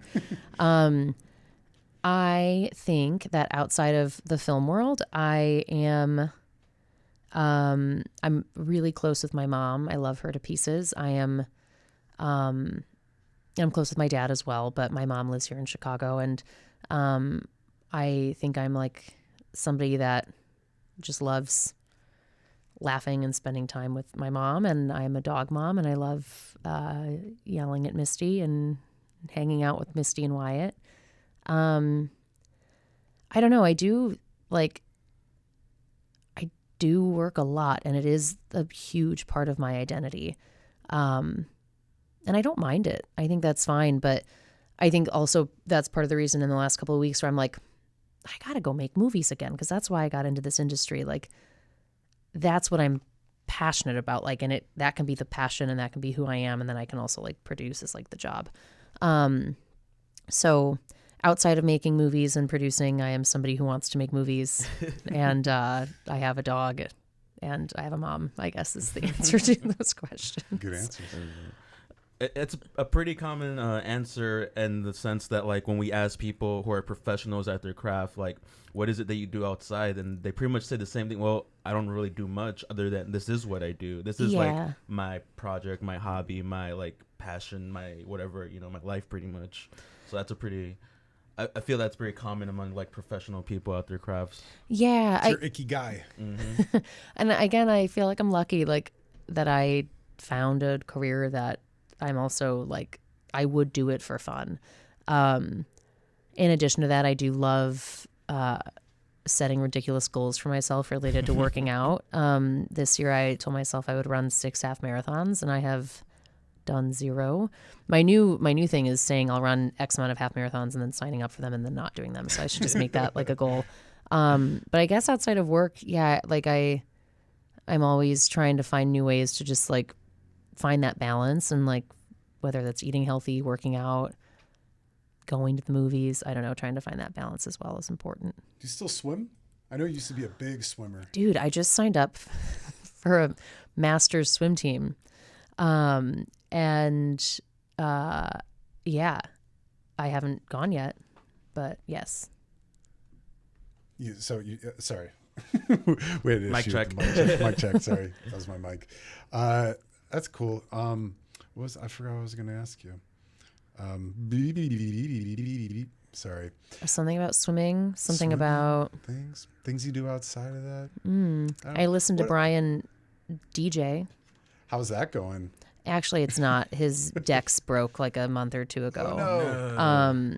But other than that, it goes quite loudly on the weekends and when we have parties. So, yeah. He's a good DJ. He is a really good DJ, yeah. Our gym, they have a outdoor pool, and they have DJ, like they hire DJs over the summer to play there. And so I keep telling him, like, you gotta submit a little reel or something, and you could be the pool party DJ at Lifetime Fitness. That's epic. Nice. I mean, you can control the bubble machine, the bubble foam gun. Ooh. You ever seen those in like a Mexico resort? Shit. Foam. Well, I say love less. foam. Yeah. I'd join your gym if y'all had that. That sounds so fun. You grew up here. I don't know if you grew up around here or not, but Zero Gravity. Oh, yeah. I never went. Me neither. But I have always wondered what it was like, and if people who did go there actually like came out like okay. Like I feel if like any of you guys have been to is- Zero Gravity, let us know in the comments. So- Let like us know you're did still you have alive. trauma from like getting trapped under like pounds of foam? When I was in high school, they had like this 17 and older events every like I don't know, like Fridays or like Tuesdays or something like that.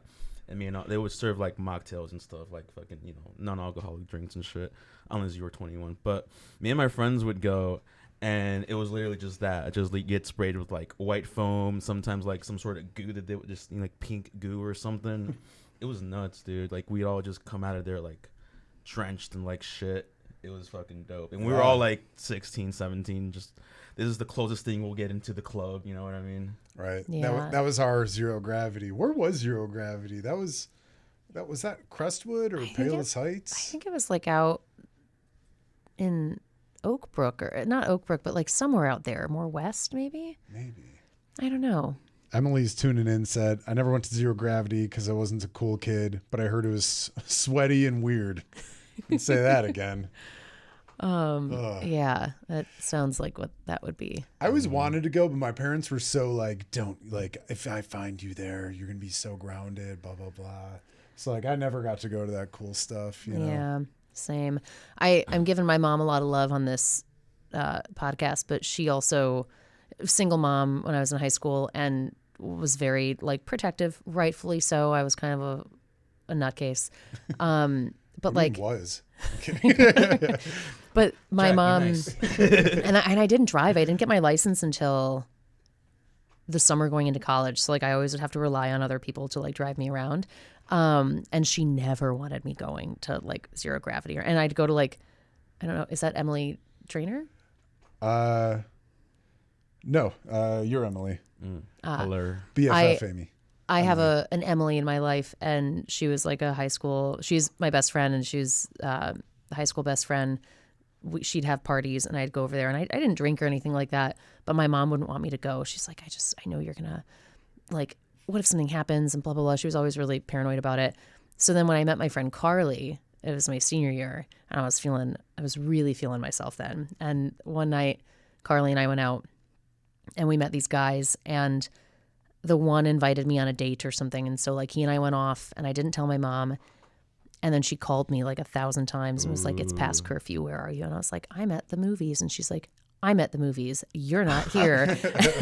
Classic mom. Oh my move. God. So she like literally called the police on me. And this guy, he was a freshman at, I don't know, he went to college somewhere, and he was a freshman there. And he was home for winter break, and he like came up and pulled up in front of my house. And there were like 4 police officers in front of my apartment. Jesus.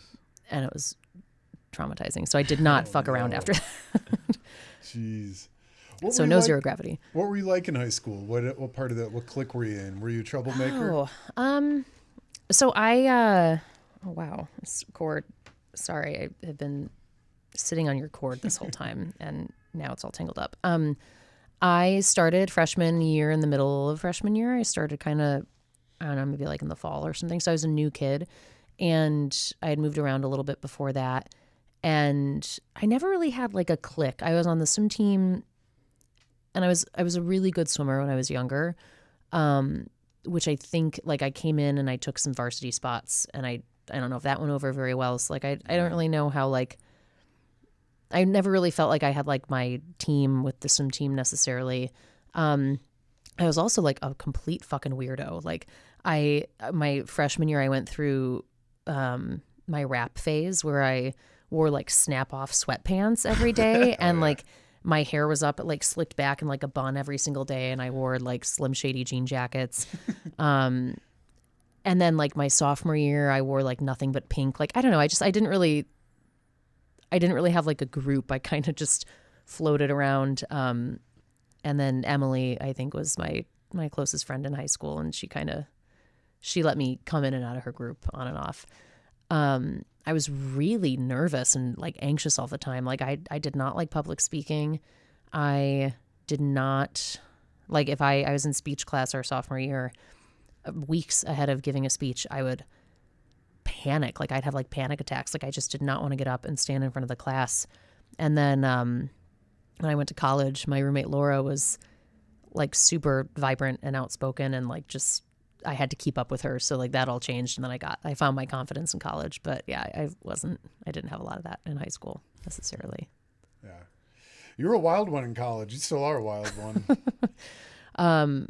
Jack and I met in college. I was roommates with his sister my junior and senior year. Yeah, when y'all were living on Drexel, right? Yeah. Drexel apartment. And I remember the first time I met you, Elon's sorority sisters were over, and I came home, I think from the gym. I don't know. It was late, and you were doing an Elmo impression. Of course. I was just like, right. Yeah, and I was like, that who's sounds like this Jack. fucking guy in my house? I think that was the night that we went out to one of the frat houses at U Chicago, And I remember coming home, we were pretty drunk, and I think we were like cooking up eggs. And I did the police yeah. memorial run the next day. I remember being hungover as balls Oh, doing this yikes. run.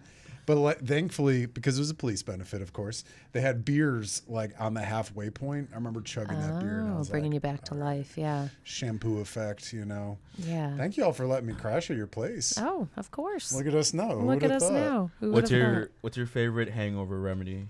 Oh, weed and thyme, a greasy cheeseburger, and a Coke. Some like maybe beef, like some good beef. something What about like you, that. Megan? I like a Jimmy John's number 6. Number 6. Yeah. Which one is this? It's just the veggie and it's just got a lot of cheese on it. And sometimes I'll drink like a Coke. Yeah. Oh yeah. Simple lady. How about you, Jay Smooth? Gatorade, blue Gatorade, and a big bowl of pozole. What's that? It's like a Mexican soup with consists of like corn and like pork, but it's like really spicy, and they have like red or green one, and so I usually like the red one, but the spiciness will fucking make you sweat all that shit out. That's a good move. What's your takes on Pedialyte? Do y'all do Ooh. Pedialyte at all? I haven't done Pedialyte specifically, but the like liquid IV, those bring you back. So when I used to go to work hungover as shit, I would stop at like the Walgreens or whatever and grab me like a little thing of Pedialyte, and that would be my drink for like the day of work or whatever. It worked somewhat. It wasn't. I think they're terrific. People always Well- judge me too. They're like, "Why are you drinking a Pedialyte? Are you 4?" Like, I mean, they work. malnourished.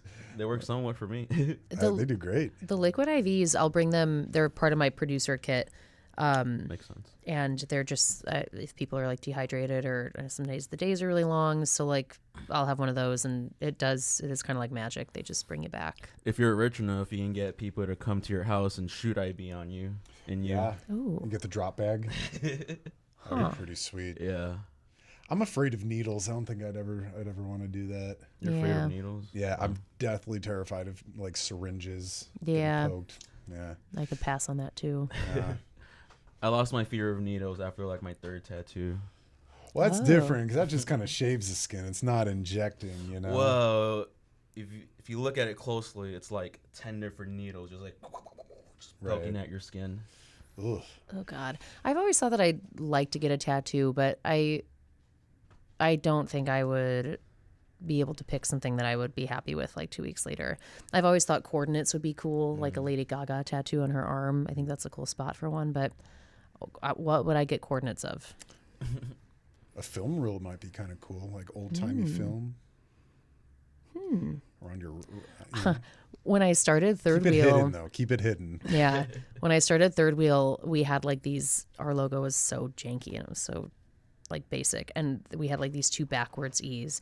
And I was like, "That's fucking cool. I'm gonna get that tattooed on my wrist." And my mom was like, "You're gonna change your logo in 2 years. Don't you dare!" And she's right. We've changed it like 16 times since then. So Smart move. yeah.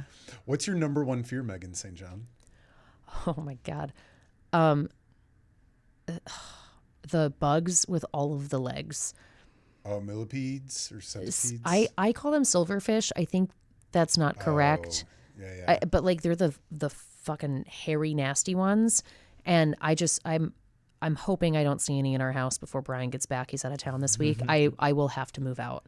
Like Jesus. I just cannot. He's got a cricket bat. He can knock them all out with that thing. We had one. We don't get them often in our house, like knock on wood, but we had one in the bathroom the other day, and I was like, "Oh, hello, please help. I'm gonna go now. When you let me know when it's fixed, and I'll come back."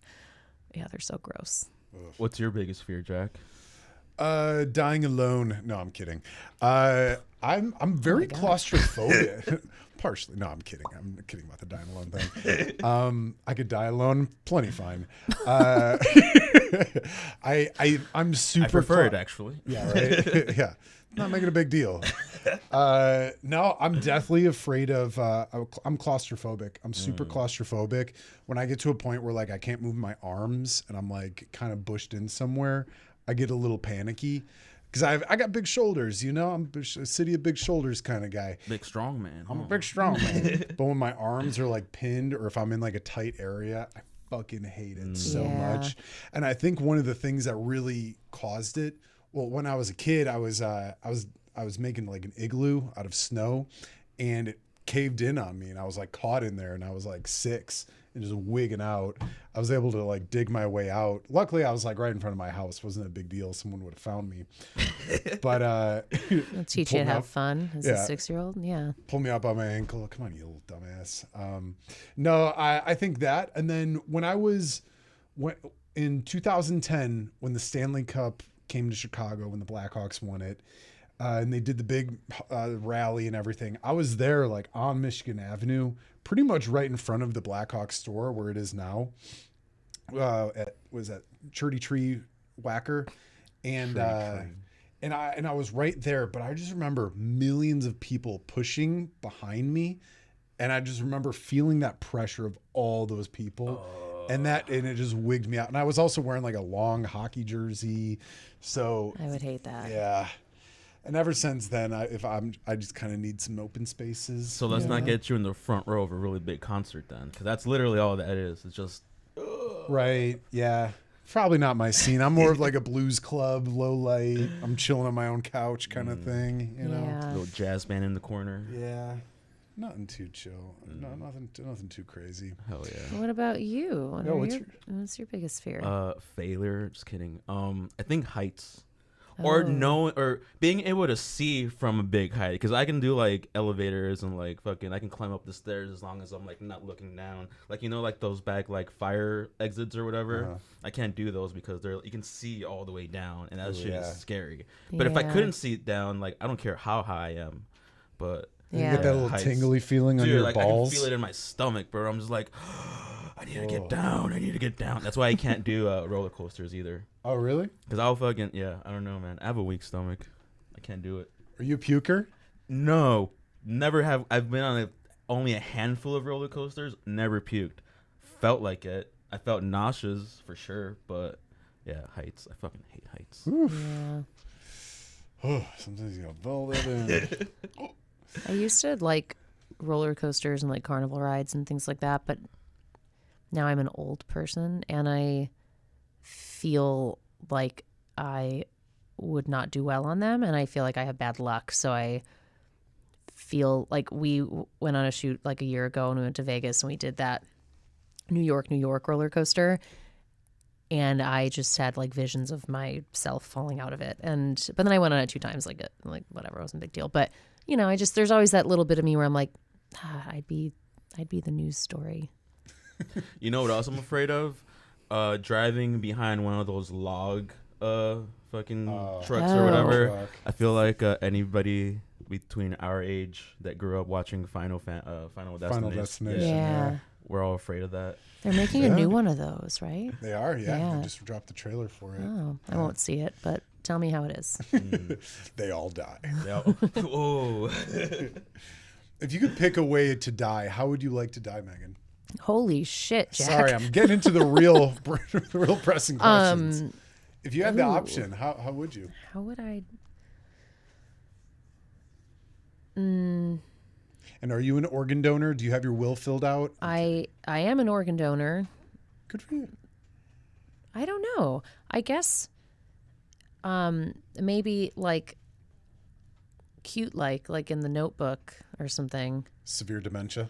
Yeah. This is something I only joke about in front of Brian and select people, but I love Wyatt so much, and I always joke with Brian. I'm like, I want to die when Wyatt dies. I can't go on after that, and that'll be in like 4 or 5 years. But yeah, I don't know. I've never thought about that. Hopefully, painlessly. Sure, right? Yeah. Go out with your pup. You ever hear about the ladies on I think it was this one woman who was on the Titanic, and she had a Great Dane, and the dog like swam up to her in the water, and they like held each other. And when the boats came by to like come back and like try to find survivors, they found them clinging together, Oh frozen. my God. That's how I would want to go out if I had an option. If I just wanted a comfort pet. Yeah. Say, if I had a pet, I would go out like that. Right. Oh my God. Wyatt is. I mean, he's gonna live forever. Let's be honest. Of course.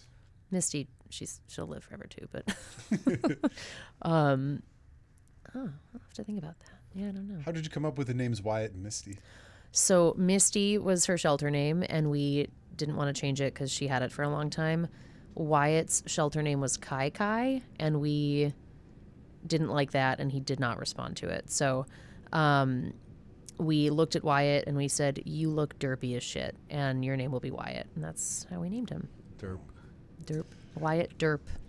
Is that his middle name? Derp? Wyatt Derp St. John Walsh. It's a mouthful. Yeah. Well, we're getting about that time to kind of wrap up here. Was there any last things, take two. Were there any last messages you would like to send out to the world?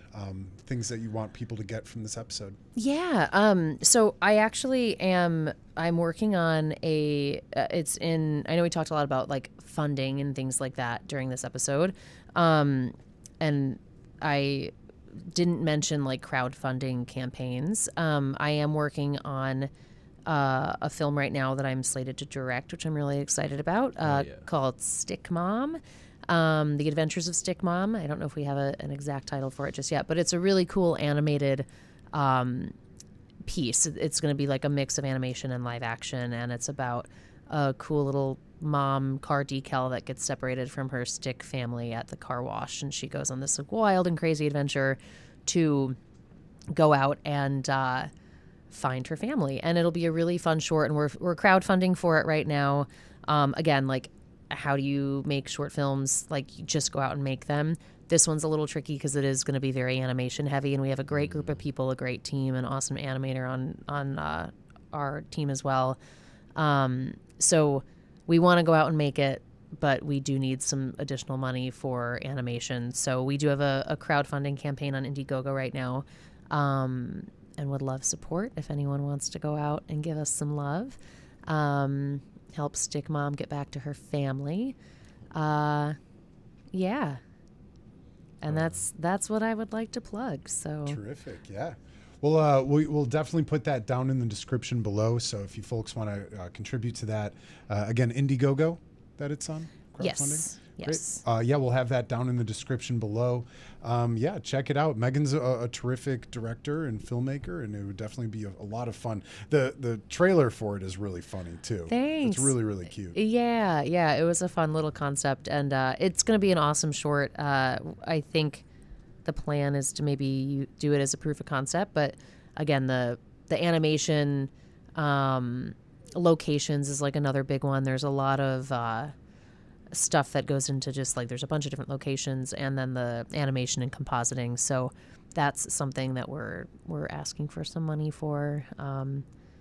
So yeah, if you have some money, you should give it to us. Send it in today. Ditto that. If you have money, please give it to us. Yeah, right. I'll show these shorts off anytime. Oh. Come on, give us some money. Jack will show you his branding. No, that's not gonna happen. Give me a couple whiskeys, maybe. We'll see. Megan, any other messages you want to send out to the world and to America before we close out for the night? No, this was awesome. So thank you guys so much. I love being able to talk about what I do, and I hope it is, whether it's being an entrepreneur or being a producer or being a filmmaker or whatever, I hope it inspires some people. And if anyone ever like has questions or wants to chat, I'm always open to grabbing a coffee and talking more. So thank you guys so much for having me on, and give me a hat. I I would a hat, please. Yeah, you want this one right up? Please hat me. Yeah, Hat me now. Thank you. I got you. We'll say it fell off the truck. I got you. No, Megan, I love you to pieces, pal. Same. It's been such a pleasure knowing you all these years. And again, I thank you and I credit you for a lot of the stuff that I've done in entertainment. Without you believing in me at such a young age, I wouldn't have had this life trajectory in the way it is. So I'm eternally thankful to you, my friend. I would like to just throw that back to you too, because if it wasn't for you saying yes and wanting to do things like our fun comedy sketches way back in the day, like that's where the passion grew from. So you being a part of that and wanting to say yes to stuff and just make cool shit was part of why I'm where I'm at today. So Hey, and we're not done yet. We're not done yet. Yeah.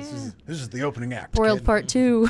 Boiled Part 2. Turkey Wrap Part 2. Maybe. Oh, Stay tuned. oh, We'll shoot, see. Shoot, yeah. No, it's been a riot, and I'm so incredibly proud of you. No. You know, you really were from rags to riches with this, going from doing just silly videos from concepts and music videos to viral videos to commercials, music videos, your own films. It's just I'm so incredibly proud of you, and it's been so fucking awesome to watch you blossom and flourish into the woman you are today. And You're gonna make me cry. no, I don't. You're gonna make me cry, man. No, sincerely, I love you to pieces, and I'm so fucking proud of you. And I know every single one of the folks in your crew, they're all incredibly proud of you, and they believe in you. And this is just the beginning, honey.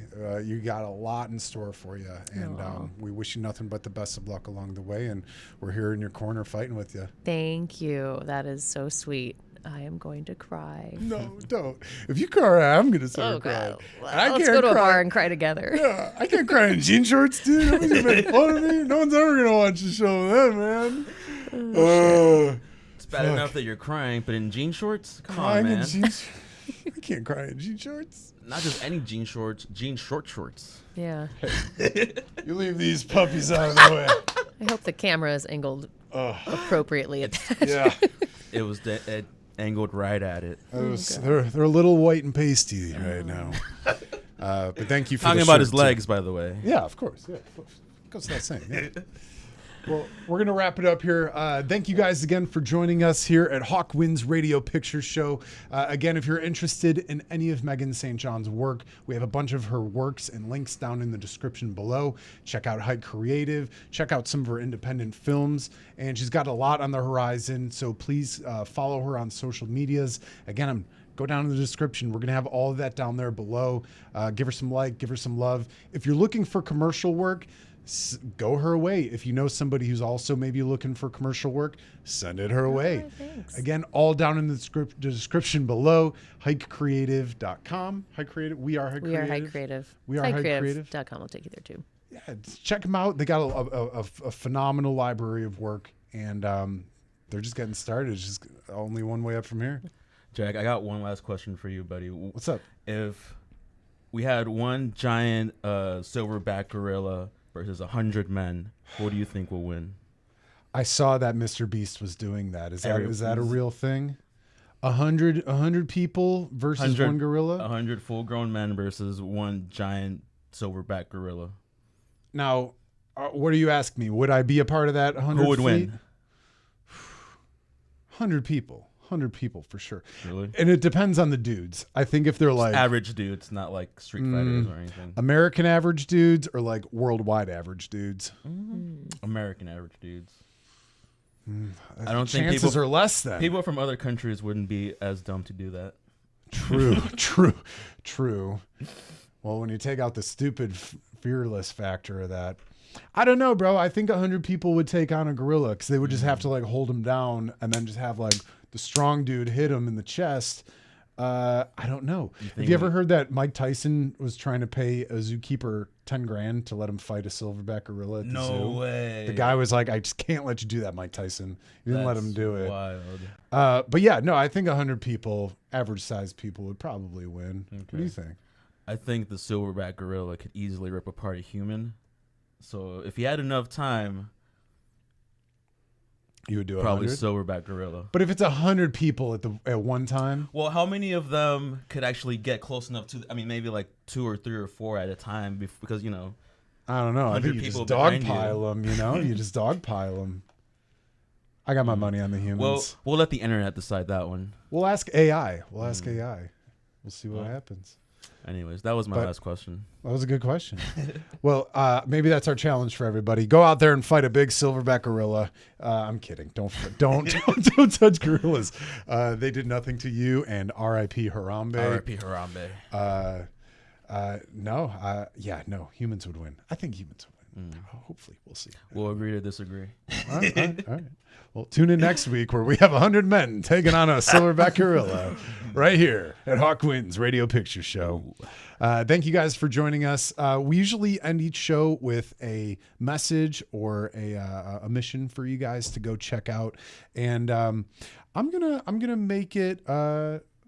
I don't know. Do you got a good one for folks, Megan? Do you have a message or a challenge? A challenge for these folks to listen to? Like an uplifting message or something? Yeah, not necessarily. It doesn't have to be. You could tell them to go do bad things for the week until next week. I do that all the time. Just fucking be nice to people, but go do what the fuck you want to do. You want to go make movies? Go make movies. You want to not make movies? Do that too. Do what you want. And be happy and be nice. Perfect. Yeah. Short, sweet, to the point. Yeah, I like that. Be good. And watch Con Air. And watch Con Air.